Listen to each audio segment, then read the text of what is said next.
Another thing I noticed was the speedometer. This is probably the most optimistic speedometer you can imagine. It goes all the way up to 100 miles per hour in 20 mile per hour increments.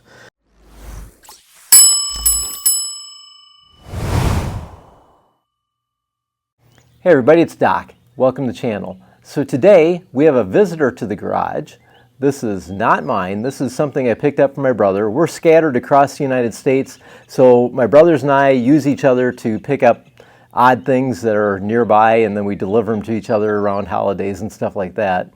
So, rather interesting bike. This is a Montgomery Ward 1969, basically a Benelli 360 ISDT. So I'm going to turn around the camera and we're going to take a closer look at it. For the younger members of the audience, before the advent of things like Amazon and online ordering, you would generally have to go to a store and buy stuff. But if you lived out in the country, if you lived somewhere where there wasn't a store, you could actually order through a catalog. You'd basically send in your order blank for whatever it was. And places like Montgomery Wards, which had storefronts, also Sears, you could order motorcycles, you could order rifles, in some cases you could even order a kit to build a house.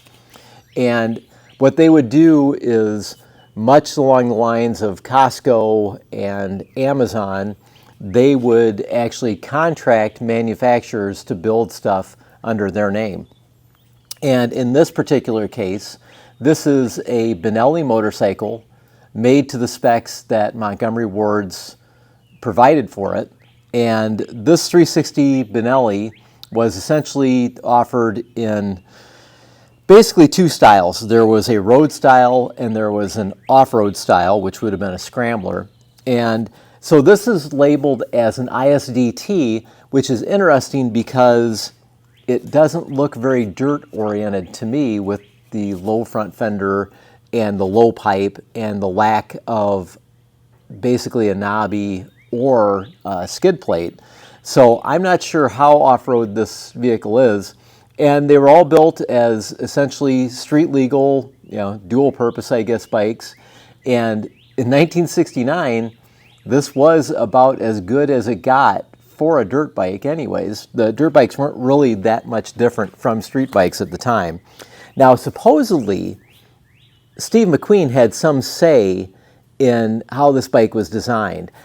I totally don't see that because at the time, from my research, all of the reviews said this bike was horrific off-road. The seating position was completely wrong for off-road, and for on-road, it wasn't much better, to be honest. You might be asking why 360 cc's, and I think that was really just the trend at the time. It was kind of a good size for a single where it had enough power to get up and go on the road, and it was technically light enough that it could function pretty well off-road. Probably the most distinctive feature of this motorcycle is actually the frame, which is said to be done in a Rickman Matisse style, which essentially means that the full cradle is formed by twin top tubes and down tubes which cross over near the steering head, so the top tubes actually meet the head at its lowest point. This isn't in the Rickman style. I think this is almost a direct copy of a Rickman frame, and I would think that if had there been much in the line of patents back then, this certainly would have been a patent violation. So the frame is pretty cool on its own right. One thing that you might want to note is the gas tank. You may have seen this before because this is very, very popular in cafe racing, and the majority of these bikes are actually hard to find with the gas tank on them because most of them have been stripped off and put onto cafe racers. There actually was a report that I believe some of this stuff was either made or warehoused in the United States, and after this bike was discontinued, they found a large warehouse of the gas tanks, which were distributed widely among the cafe racing group. And apparently even now you can buy copies of these that are made in India. The engine actually was one of the better qualities of the motorcycle.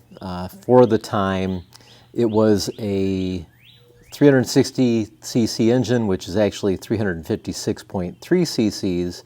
Obviously, it was not designed to be an all-out racer, as this is a dual-purpose bike. And the engine itself is a long stroke, and by being long stroke, it gives you tractor-like qualities as far as, the engine can lug down, and it's very good as far as off-road capabilities go. And it's almost an understatement saying that this is long stroke, because the piston actually traveled 90 millimeters every time it went up or down, and that was pretty much identical to that of a BSA Victor. Obviously, there is a lot of parts missing from this bike, but we still kind of get the idea of how cool it is. The engine is of a wet sump design, which basically means the oil is carried below the crankshaft, which is similar to cars, rather than motorcycles of the time had a separate oil tank that oil was fed back and forth to the engine. A geared pump would deliver the lubricant from the engine components, and then the oil would be gravity fed back to the sump, and obviously the process is repeated. If you notice down here, there is a little window on the left side of the crankcase, which you could check the oil level. As long as we're taking a peek at this side of the engine and you can see some of the electronics, this was a 6-volt system, which, to be honest, I know absolutely nothing about. So if you know of any advantages to 6-volt from the time, please feel free to throw something in the comments, and I'd appreciate the education on it, because again, I don't know anything about that.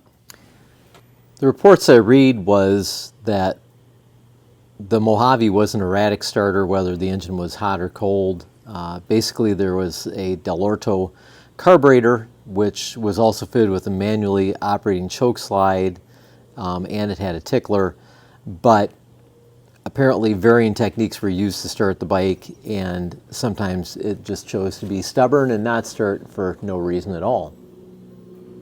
The Mojave's brakes were leading shoe units, both on the front and rear, and apparently they were actually pretty good. They tended to be a little bit sensitive off-road and tended to lock up the wheels, but apparently it was something that the motorcycle rider could overcome pretty easily.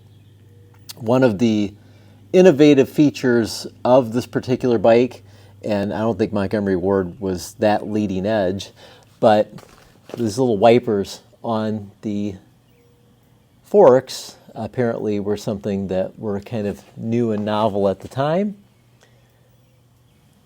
We wouldn't even think twice about something like that these days.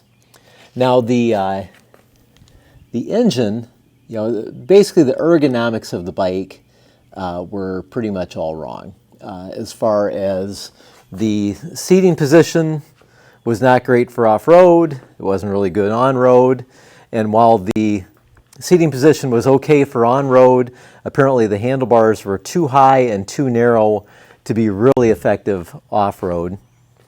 The bike was very heavy on the top. Basically, you've got a very tall, very heavy engine, and then on top of it, all of the body work was done in steel. The suspension apparently for the time was actually pretty okay. And something I found interesting is this is a 1969 motorcycle, and the last time it was tagged was 1971. So this bike didn't stay on the street very long. Another thing I noticed was the speedometer. This is probably the most optimistic speedometer you can imagine. It goes all the way up to 100 miles per hour in 20 mile per hour increments. Apparently the bike was capable of like 80 miles per hour, and we see a mileage on the odometer of 2,215 miles, which, if you think about how long it potentially was on the street, that may actually be fairly accurate. The rear pegs are still on the bike. Obviously the front pegs are not. So I don't think I would have wanted to be the passenger on that seat. But I'm sure some girl would have loved sitting with some hunky guy while riding this very cool bike. The headlight is very, very 1960s, isn't it? Particularly with the speedometer actually incorporated into it. But like I said, I thought you guys might like to see this bike. If you have any history about these bikes, throw it in the comments. It's very cool. Certainly not my taste, but my brother loves Orphans of all kinds.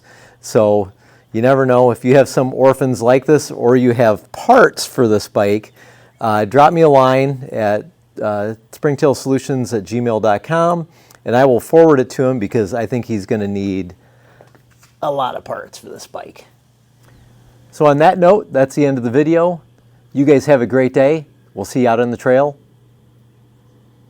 Probably not on that one. See ya.